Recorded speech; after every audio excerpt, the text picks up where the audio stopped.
Surah An-Nur number 53 ينخي هم دويدقي أعوذ بالله من الشيطان الرجيم بسم الله الرحمن الرحيم وأقسموا بالله جهد أيمانهم لئن أمرتهم ليخرجن قل لا تقسموا طاعة معروفة إن الله خبير بما تعملون قل أطيعوا الله وأطيعوا الرسول فإن تولوا فإنما عليه ما حمل وعليكم ما حملتم وإن تطيعوه تهتدوا وما على الرسول إلا البلاغ المبين وعد الله الذين آمنوا منكم وعملوا الصالحات ليستخلفنهم في الأرض كما استخلف الذين من قبلهم وليمكنن لهم دينهم الذي ارتضى لهم وليبدلنهم من بعد خوفهم أمنا يعبدونني لا يشركون بي شيئا ومن كفر بعد ذلك فأولئك هم الفاسقون وأقيموا الصلاة وآتوا الزكاة وأطيعوا الرسول لعلكم ترحمون أدوغا مكوين وسقي الله فلغا مكويغي أكنب وسق سين مدودي كريغومبا نꯪꯅ مكويدا حكم توربدي هيدي رسولنا حكم توردي مكوي سويدنا مكثوركني الله گي لمبيدا هايو وسقكنو هايبا إن بهايبسي أدوم خंगबनी तसेनमक अल्लाह दे पाव फंगलिबनी नखोइना तौरी बदुगी करी वसक बद दरकार न हाय नबी नना कोई वसक कसु खंगे न कोई वसक नेबा तातुम मारूफतुन हाय इन बायसिदी अदुम मसाना खंग को नेबा हाय इनना किताब तो हाय बिसिदी सिनी किताब तो बाय सुमन तौनी हाय से लोने खंगनरी को नेबा अदुम होने किताब तो दी कसम चारे किताब तो चाबदी मिफाक चंगबा कांगु रसूल के मतमदा लेरम मोहगी निचा थरिसिको हायो अल्लाह ना हाइबे इल्लो अमसुंग रसूल ना हाइबे इल्लो अदुबु नखोइना नमाइ लैथोकलबदी मागी मथक्तदी सुकनगी मंगोंदा थांगतपा दायिता अदुतनी मोना थांगतपा दायितादी खंगेदना अदुगा नखोइदा थांगतपा दायिता अदुनी नसाई ने अदो मी अमना तौरगा लगा तोप नंगना पुगदम नते अमना अमगे दायिता लैतेबा नखोइना माना हाइबे इल्लबदी नखोइ लमजिंग फंगजरबनी लैते रसूल की मथक्ता एहन बदायिता मयेक सेंगना रसूल की हाइदी यौहन बदु नतन हाइदी बनेबा रसूल हाइदी इंद्रना साथ मांग जम ने माना हाइदी इल्लदे न कोइ लमजिंग फंगवाई नि वला फबो ओयने इल्ला अल बलागुल मुबीन हरसी फोंगनम हेत यौहन बदु खक्तने फोंगना यौहन बदी पुमसेंग सेंगना यौहन बदी अल्लाह ना है इदु अदुई मेसेज दु खक यौहन बदु माना कोइ नमदल तौरय नमरोय वादा तौबीरबनी अल्लाह ना थाजब सिंगुदा अदना हमदे अन्य ओनो पादमी को वादल्लाहु लजीसी वादा तौबीरबनी अल्लाह ना थाजब सिंगुदा नखोइगी मनुंगदगी अमदी अफबा थबक सिंग तौजब सिंगुदा करी वदानो मदुदी अल्लाह ना सोइदना ओहनबिगनी हाइना मखोइबु शक्ति पाइबसिंग मखा तारकपदा पृथ्वी सिदा अल्लाह ना अदुमना ओहनबिखिबगुम मखोइगी ममांगी मिसिंग दा ओहनखिदो अमले साले तौबा नि ईमान प्रोपोमी सिंगना ममांगदा चाफलतना हुकूमत फंखिबदु अदुमैना खलीफा ओहनगनी हाय लीडर ओहनगने शक्ति पीगने अल्लाह ना नखोइनसु अदुमै तौरदी इखोइनसु तौरदी वाल वदीने मखोइ मांगी मिसिंग अदुगा अल्लाह ना सोइदन लेभनबिगनी हायना मखोइगी दमक मखोइगी धर्म सिसु वादा तौरी मखोइगी कानून से इर्तजा मखोइना पाम्बा मखोइना पाम्बा नियम दो अदु मतुगिना शांति पामिदना ꯁꯥꯟꯇꯤ ꯑꯣꯏꯅ ꯂꯩꯕ ꯗꯨꯅꯤꯌꯥꯁꯤ ꯄꯥꯝꯃꯤꯗꯅ ꯑꯗꯨꯒꯤ ꯁꯥꯟꯇꯤꯗꯨ ꯑꯣꯏꯍꯟꯒꯅꯦ ꯑꯗꯨꯁꯨ ꯑꯣꯏꯍꯟꯒꯅꯦꯕ ꯃꯤꯑꯣꯏꯕ ꯁꯥꯟꯇꯤ ꯄꯥꯝꯗꯕ ꯃꯤꯁꯤ ꯂꯩꯕ꯭ꯔꯣ ꯃꯗꯨ ꯄꯥꯝꯕ ꯗꯤꯟꯗꯨ ꯑꯣꯏꯍꯟꯒꯅꯤ ꯍꯥꯏꯗꯤ ꯃꯤꯑꯣꯏꯕꯁꯤꯡꯅ ꯗꯤꯟ ꯙꯔꯃꯁꯤ ꯑꯃꯠꯇ ꯑꯣꯏꯕ ꯃꯤꯁꯤ ꯂꯩꯔꯒ ꯏꯇꯤꯍꯥꯗꯇ ꯂꯩꯔꯒ ꯂꯤꯡꯖꯦꯜ ꯄꯨꯛꯆꯦꯜ ꯑꯃꯠꯇ ꯑꯣꯏꯅ ꯂꯩꯔꯒ ꯂꯝꯁꯤ ꯄꯥꯟꯕ ꯈꯣꯠꯄ ꯂꯣꯏꯅ ꯁꯤꯡꯁꯤ ꯄꯥꯝꯃꯦꯕ ꯄꯥꯝꯃꯦꯕ ꯄꯥꯝꯕꯗꯨꯒꯤ ꯊꯕꯛꯇꯤ ꯇꯧꯗꯕꯩ ꯋꯥꯅꯦꯕ ꯄꯥꯝꯗꯤ ꯂꯣꯏꯅ ꯄꯥꯝꯃꯦ ꯅꯠꯇ꯭ꯔꯥ ꯑꯗꯨꯒꯤꯗꯨ ꯑꯣꯏꯍꯟꯒꯅꯦꯕ ꯑꯗꯨꯒꯨꯝꯕ ꯁꯔꯀꯥꯔꯗꯨ ꯄꯥꯜꯍꯟꯒꯅꯦꯕ ꯃꯗꯨꯕꯨ ꯑꯜꯂꯥꯍꯅ ꯃꯈꯣꯏꯒꯤꯗꯃꯛ ꯄꯦꯟꯕꯤꯈ꯭ꯔꯕ ꯑꯗꯨꯒ ꯑꯩꯈꯣꯏꯅ ꯌꯥꯈ꯭ꯔꯕ ꯑꯜꯂꯥꯍꯅ ꯁꯣꯏꯗꯅ ꯃꯈꯣꯏꯅ ꯌꯥꯕ ꯗꯤꯟꯗꯣ ꯑꯗꯨꯗꯨ ꯂꯦꯞꯍꯟꯒꯅꯦꯕ ꯑꯗꯨꯒ ꯃꯥꯅ ꯍꯥꯏꯗꯤ ꯑꯜꯂꯥꯍꯅ ꯁꯣꯏꯗꯅ ꯁꯤꯟꯗꯣꯛꯄꯤꯒꯅꯤ ꯍꯥꯏꯅ ꯃꯈꯣꯏꯒꯤꯗꯃꯛ ꯃꯈꯣꯏꯅ ꯀꯤꯔꯨꯔꯕꯒꯤ ꯃꯇꯨꯡꯗ ꯁꯣꯏ ꯉꯥꯝꯕ ꯂꯩꯇ꯭ꯔꯕ ꯐꯤꯕꯝ ꯑꯃꯅ ꯈꯥꯎꯐ ꯑꯃꯁꯨꯡ ꯅꯤꯁꯥ ꯊꯤꯕ ꯑꯀꯤꯕ ꯑꯀꯤꯕ ꯃꯌꯥꯝ ꯌꯥꯎꯔꯝꯕꯗꯣ ꯑꯗꯨꯗꯒꯤ ꯁꯥꯟꯇꯤꯔꯣꯝꯗ ꯑꯣꯟꯊꯣꯛꯄꯤꯒꯅꯦ ꯍꯥꯟꯅ ꯑꯀꯤꯕ ꯂꯝꯕꯤ ꯆꯠꯄꯗ ꯍꯣꯏ ꯍꯦꯛ ꯃꯐꯝꯁꯤꯗꯒꯤ ꯑꯁꯥꯕ ꯆꯠꯄꯁꯤꯗ ꯑꯩ ꯃꯐꯝꯁꯤ ꯆꯠꯂꯨꯅꯨꯍꯦ ꯃꯁꯤꯗꯤ ꯐꯠꯇꯕꯅꯤ ꯑꯗꯨ ꯂꯝꯁꯤ ꯁꯝꯃꯨꯅꯨ ꯈꯔ ꯍꯥꯏꯕ ꯑꯀꯤ ꯑꯈꯪ ꯂꯩꯔꯝꯕ ꯃꯌꯥꯝꯗꯣ ꯑꯗꯨ ꯑꯝꯇ ꯂꯩꯍꯜꯂꯣꯏ ꯁꯤ ꯁꯥꯟꯇꯤ ꯑꯣꯏꯍꯟꯕꯁꯤ ꯊꯥꯖꯕꯁꯤꯡꯗ ꯄꯤꯒ ꯋꯥꯗꯥ ꯇꯧꯔꯤꯃꯤ ꯁꯤꯒꯤ ꯄꯣꯠꯁꯤꯡꯁꯦ ꯃꯔꯝꯗꯤ ꯃꯈꯣꯏꯅ ꯑꯩꯕꯨ ꯍꯥꯏꯗꯤ ꯑꯜꯂꯥꯍꯕꯨ ꯂꯥꯠꯆꯩ ꯀꯔꯤꯒꯨꯝꯕ ꯄꯣꯠ ꯑꯃꯠꯇꯕꯨ ꯑꯩꯒꯤ ꯂꯦꯡꯃꯥꯟꯅꯕ ꯁꯦꯝꯗꯅ ꯁꯤꯒꯤꯁꯤꯅꯦꯕ ꯃꯔꯝ ꯑꯣꯏꯗꯕꯁꯦ ꯁꯨꯃꯥꯏꯅ ꯍꯜꯂꯦ ꯃꯥꯁꯤ ꯌꯥꯗ꯭ꯔꯦ ꯉꯁꯥꯏ ꯍꯥꯏꯈꯤꯕ ꯋꯥꯗꯥ ꯃꯌꯥꯝꯗꯣ ꯂꯣꯏꯗ꯭ꯔꯤꯑꯕ ꯁꯤꯁꯨ ꯋꯥꯗꯥꯅꯦꯕ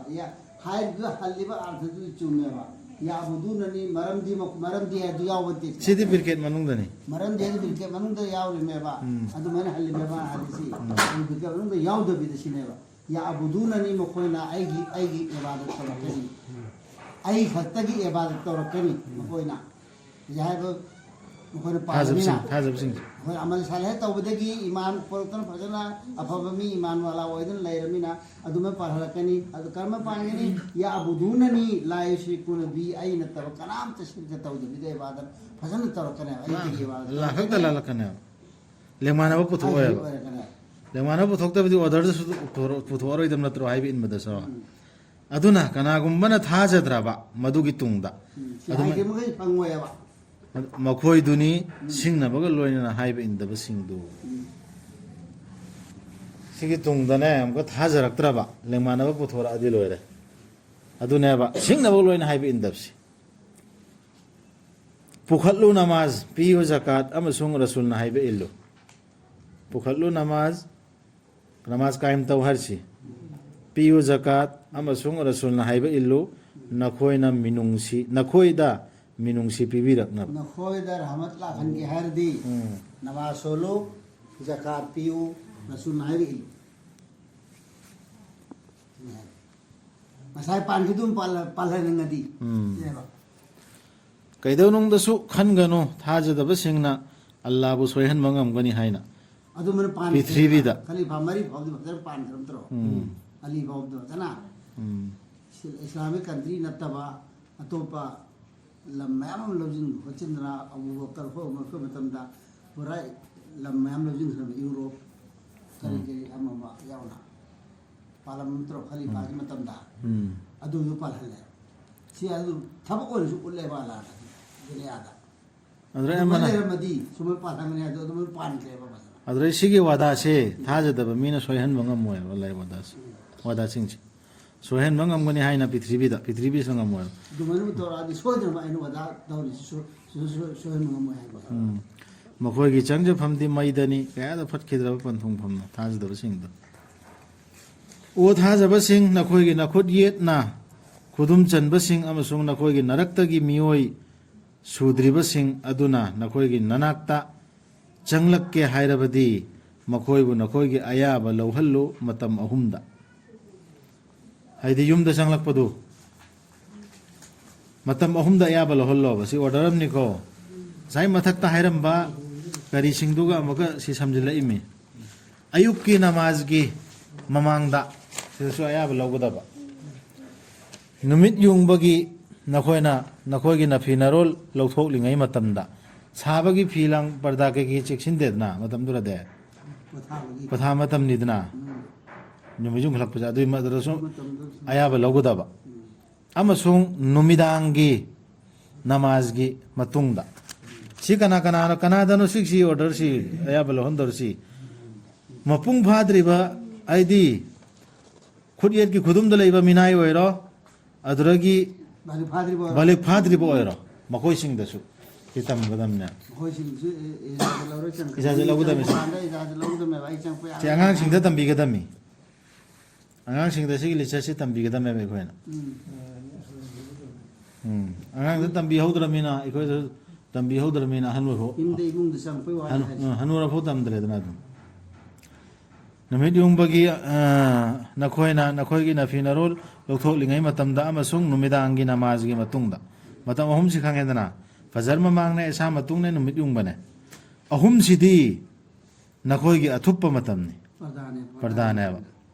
dos natte nakhoi da su natraga makhoi da su makhoi si gi wang bada changthok changsin tauna bada maramdi koina chatli nakhoi gi narakta nakhoi kharana top kharagi manakta hujiki matam ahum sigi wangda nakhoi kharana atopa kharagi manakta asumna allah na mayek senghan bibani nakhoi da ayat singbu allah di khangbani sing mi masal kano hai kidu ahum ani do ani se sine ijazat lawbagi darkar laite ba hai ba matam si na tabdadi hai matam dadi mohoi mo mung da leiba mi oraso adu sang pakan de ijazat lawbudam ne minai nupa alfadi banuki si loina tambi gadami yongi mini minai isu minai nupa su yum de lei mina tro yumai minai ne tro adu arsu tike adab si tambi gadami ko si order ni allah gi atai matam dadi mohoi ne chang pat kai tai de du chang de lei mohoi sim chang sumba ni de mota tawafuna alaikum na hoi na ta no lei de lei kambu ne imu sumba lo sing si follow to da dai ne ba kuma ala ba ji na hoi na sel ama imung da su angang si imung da gi tammaga parda gi niyom khangda bi da chatkirsi parda di ma panda kupu dunen chatkra sigi li chachi tam udab duna adu si li chachi tam bidra mina mama na yang mobile ma pa na yang mobile do kari video eng mo matam su kari na mana eng idu angang eng ba ya bra ya da bra du su thap paire angang su kai chu punna sigi li chachi tam bidra mina adragi parda tam biri mina amko ma pan thoga mai khom jilaga mami tangmung khoi chat khidu parda ne khanna tambi ga dam nepsi aduga nakhoi gi angang sing duna mi oi surabadi adi balik phare wakhal losing la e balik phai be mai wakhal losing budhi du lam phang padu makhoi da ayaba lohhallo makhoi gi mamang gi sing na ayaba lobogumna si angang icha oiro amoiro loina maktani si mapa mama gi rumda mapa gi rumda natra mamai rumda jamgan ayaba logodame salam tawra papa ai changake mama ai changake yabra haibsi angang sing sa tambi ga damisi to mari sina bayan si si on taina ba dane ba tawna si ba bayan si ina aduna mina iba mina semba theory myam hai gari history myam wang mai hajin bani dana da si makhan nam da sida allah na lo tambi ri ba imung da chat pagi li chat ki phajaba ni om ne basi si tamma chakra ba angang dum panda kyam adab pharuni ma parda siwang su yau khredana yau khre kari parda yung tanda kari ijazat law hamda luga han ko hardi han ko am gidami to pan sang poi adu karto tambi gidami adune phabani yang ki kana khani matam ai thabo ne si di ai kuno bi aro en hardi manu ge haradi mioi surak pedi mai wakhanda sina phai sina phatte sina ikai ba phumni sina kari ni khangak padu adui matam du da mioi surabadi makhoi da ayaba lohhallo ijazat lohhallo makhoi gi mamangi sing na ayaba lowogumna asumna mayek sing hanbi bani allah na nakoi da magi aya sing bu allah di khang bani sing bani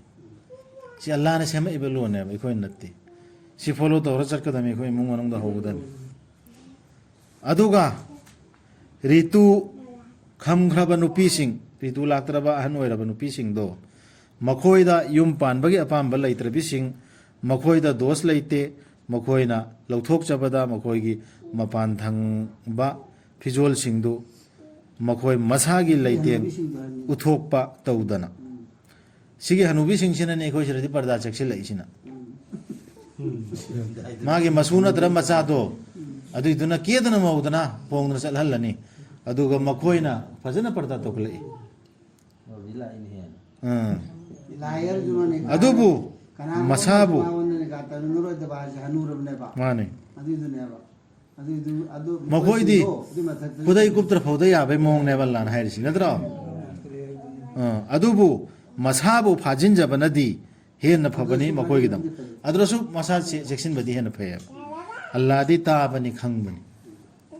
ꯁꯤ ꯐꯖꯈ꯭ꯔꯕ ꯂꯣꯟꯅꯤ ꯁꯤꯒꯤ ꯁꯨꯔꯥ ꯅꯨꯔꯁꯤ ꯍꯟꯖꯤꯟ ꯍꯟꯖꯤꯟ ꯍꯞꯇꯥ ꯑꯃꯗ ꯑꯃꯨꯛꯇꯁꯨ ꯄꯥꯒꯗꯕꯅꯦꯕ ꯃꯤ ꯏꯃꯨꯡꯁꯤꯗ family ꯂꯩꯔꯤꯕ ꯏꯃꯨꯡꯗꯗꯤ ꯁꯨꯔꯥ ꯅꯨꯔꯁꯤ ꯍꯞꯇꯥ ꯑꯃꯗ ꯑꯃꯨꯛꯇꯪ ꯇꯥꯍꯟꯒꯗꯕꯅꯦꯕ ꯑꯉꯥꯡ ꯅꯨꯄꯤ ꯑꯉꯥꯡ ꯂꯣꯏ ꯌꯥꯎꯅ ꯂꯩꯇꯦ ꯃꯃꯤꯠ ꯇꯥꯡꯕꯗ ꯑꯀꯥꯏꯕ ꯅꯠꯇ꯭ꯔꯒ ꯃꯈꯣꯡ ꯇꯦꯛꯄꯗ ꯑꯀꯥꯏꯕ ꯅꯠꯇ꯭ꯔꯒ ꯑꯅꯥꯕꯗ ꯑꯀꯥꯏꯕ ꯅꯠꯇ꯭ꯔꯒ ꯃꯈꯣꯏ ꯃꯁꯥꯗ ꯑꯀꯥꯏꯕ ꯅꯈꯣꯏꯅ ꯆꯥꯕꯗ नखोईगी युमसिंगदा नत्रगा नखोईगी नपासिंगी युमसिंगदा नत्रगा नखोईगी नमासिंगी युमसिंगदा नत्रगा नखोईगी नचिन ननाउसिंगी युमसिंगदा हुजु पनखिबा मि तांगो खोंगतेकपदु अनाबदु नत्रगा नखोईगी नचल नचेसिंगी युमसिंगदा नत्रगा नखोईगी नखुरा नपलसिंगी युमसिंगदा नत्रगा नखोईगी ननेसिंगी युमसिंगदा नत्रगा नखोईगी मामसिंगी युमसिंगदा नत्रगा नखोईगी नंदोन नमामोक्सिंगी युमसिंगदा नत्रगा नखोईना मधुगी सोपाइब युमसिंगदा नत्रगा नखोईगी मरुपकी युमसिंगदा दोष नत्ते नखोईदा नखोईना चामिन्नरबसु पुन्ना नत्रगा तोंगान तोंगानना ममित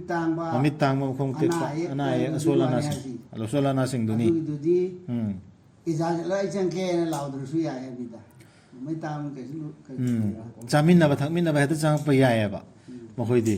अदुना सिगी वांगमददी याद्रे हाय नत्रसी सिगी वांगमददी इजाजत अमा करिगुंबा पर्दामगी लेवल अमदा तौनरदमे अदुबु नखोइना युमसिंगदा चंगबा मतमदा सलाम तौनो एनी युमदा सलाम तौरा चंगदब इसागी युमदा ओरसु नखोइना सेल वही अमना अल्लाहगी माइकैदगी नत्र सलाम हायर वही से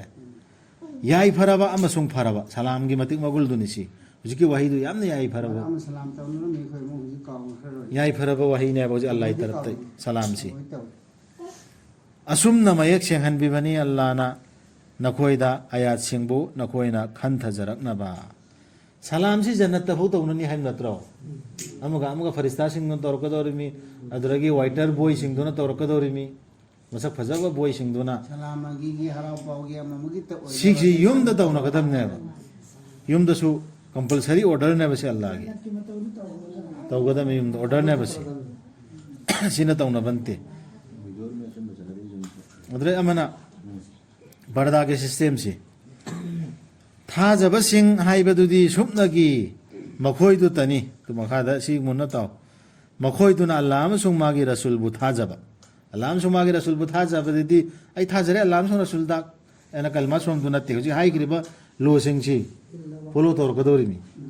अदुगा मियामगी ओइबा वाफम अमदा मखोइना मागा लोइनना लैरिङैदा मखोइना चटखिबा तौदबा मागी अयाबा लौदना रसूल की अयाबा लौदना अयाबा से खोज हुजि का लौदरबा कमै लौनी कन थबक तौगन खलै रसूलना यारम थबक ला हाइदु इधर कुरान यावरबा हाइदु मुझे खन्नरि वासी अल्लाह ना हाइबा नियम दुई मखादरा अदुई मखादा मीटिंग तौरिबो अर्दि अयाबा लौरा चटकदौरि वादु फैसला तार कहता मरकता थदलगा थुगाइरा म चटकदम तसेंगनमा अदु नतबा अल्लाह की अयाबा अल्लाह की आयात की मतुंग रसूल की सुन्नत की मतुंग इन खन्नदबा वाफम दुरा दे अदुरै थैदोर ओन यावरदुदी अदुरै थैदोर ओ मखोय दु होंजिलक्त्रि फो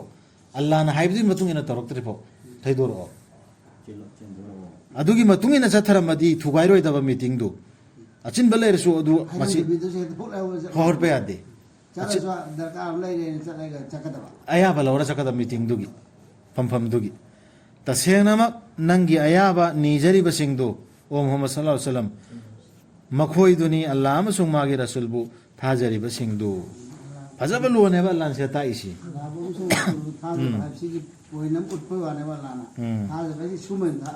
सिनेबा थाजब सिंग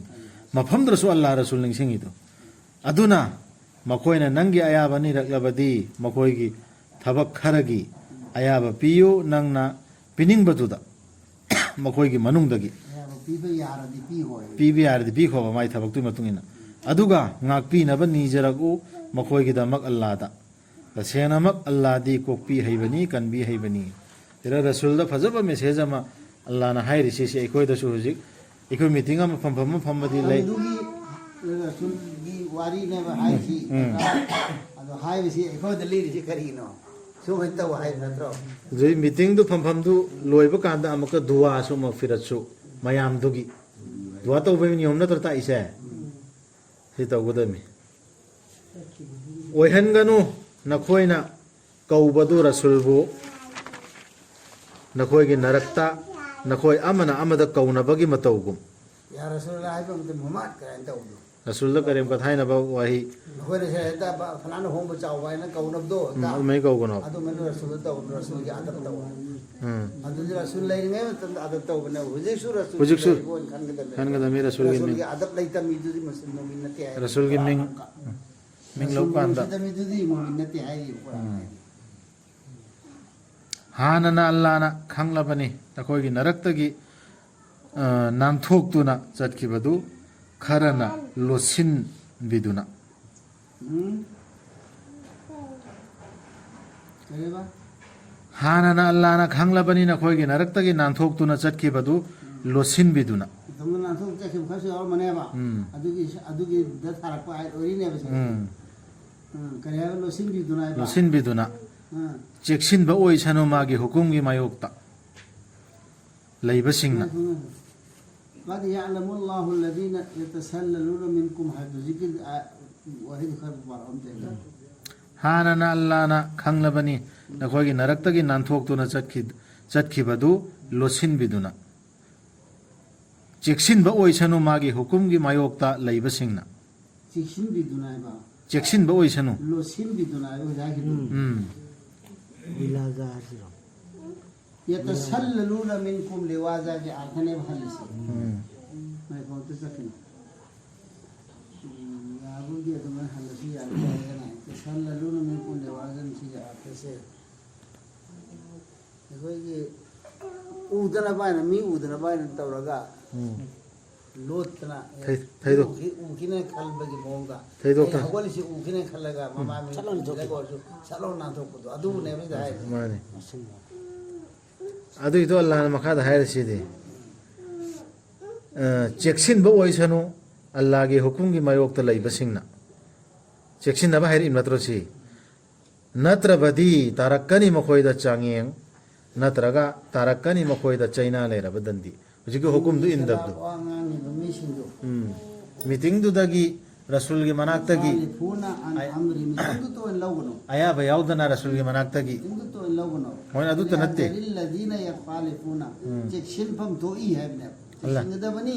कनाना अल्लादीन युखालिफून अन अम्रिही अल्लाह की रसूल की दीन इस्लाम की हुकुम की मायोग तक तौरीबा मीसिंगुना चिक्सिंगदबनेबा मुझे मतलब अन तुसीबहुम फितनतुन फितना हम तारपे आई मंगोंदा और दस हम तारपे आई बा रसूल के खिलाफ तबक तौरीबदगी औ युसीबहुम अजाबुन अलीम नत्रगना मा अजाब तारपे नियादा नत्रगा हुजी ममांग दाई खरिबा आयातसिंगदो चंबगी पर्दागी मतंग ओइरो जानबगी ओइरो अदुरगी सलाम तौनबगी ओइरो अदुरगीसु अदुगी दु लोइन सुपिमिस अन अम्रिही से अदुनी अदुने दीन इस्लाम की अदुदगी नांथोकपदु सी मरमदा अदुरैसु नांथोक्तन तौबदब नतरदि तनते मतंग हाय मखैदु लोइना मकने हायरिबु मखैसी दाइबा हक्का मखैसी सिंगी खिलाफ तौरोबा बोलदी न होय ते खिलाफ तौरगा अल्लाह ने लेम थाने खंगना रसूलना हायरबा वासीना बता ये नियम से सिगी खिलाफ त चलाबा खिलाफ त पहिले खंगद चलपदु नते खांगना खिलाफ तौरबा मायुक्ता तौरबा दु मायुक्ता अदो बोलदी मदु दु लेम थाने खलुनो बांदा अजाब तरपे है इतना अमल लापे है दुनिया से ना तर आखिरत तो दे अजाब सोदन ताने बदु सिने मथक्तसु अहुबा आयात हायगदु फरज तौबीरबनी हायख्रिमी सिदा हाय इबा आयात सिंगसी लो सिंगसी नखोय नथक्त फर अककनबो ओइना फरज तौर पाइदी अककनबो सि तौदब यादे थम्ममे हायग्रि फरज तौर फरज कोय और फरज सि फरज ने त हनबे वाने हुकुम ने ना तौदब यादे बोइन थम्ममे येंगो तसेंगनमक अल्लाहगिनी आसमान सिंग अमसुंग पृथ्वीदे लैरिबा पुमनमक हानना माना खंगलिबनी नखोयना करीदा लेबलिबा हाइबदु अदुगा खंगलिबनी नुमित अदुबुसु मखोयबु अमुक हलक्कदबा ꯑꯜꯂꯥꯗ ꯑꯗꯨꯒ ꯑꯜꯂꯥꯅ ꯄꯥꯎ ꯄꯤꯒꯗꯕ ꯅꯈꯣꯏꯗ ꯃꯈꯣꯏꯅ ꯀꯔꯤ ꯇꯧꯈꯤꯕꯒꯦ ꯍꯥꯏꯕꯗꯨꯒꯤ ꯑꯜꯂꯥꯗꯤ ꯄꯣꯠ ꯈꯨꯗꯤꯡꯃꯛꯄꯨ ꯈꯪꯕꯅꯤ ꯑꯗꯨ ꯅꯨꯃꯤꯠꯇꯨ ꯀꯤꯐꯝ ꯊꯣꯛꯑꯦꯕ ꯑꯗꯨꯏ ꯅꯨꯃꯤꯠꯇꯨ ꯁꯤ ꯄꯨꯔꯥ ꯃꯃꯥꯡ ꯑꯍꯧꯕ ꯑꯌꯥꯠꯇ ꯍꯥꯏꯔꯤꯗꯣ ꯑꯗꯨꯏꯗꯨ ꯌꯦꯡꯉꯣꯕ ꯑꯗꯨꯒ ꯑꯔꯣꯏꯕꯩꯁꯤꯒꯤ ꯌꯦꯡꯉꯣꯕ ꯍꯥꯏꯗꯤ ꯃꯔꯛꯇ ꯍꯥꯏꯈ꯭ꯔꯤꯕꯁꯤꯡꯁꯤ ꯀꯝꯄꯜꯁꯔꯤ ꯇꯉꯥꯏ ꯐꯗꯦꯕ ꯇꯧꯗꯕ ꯌꯥꯗꯦ ꯍꯥꯏꯕꯗꯨꯅꯦꯕ ꯇꯧꯗꯣꯏꯁꯦ ꯑꯜꯂꯥꯅ ꯈꯪꯉꯦ ꯑꯍꯧꯕ ꯑꯌꯥꯠꯇꯨ ꯌꯦꯡꯉꯣ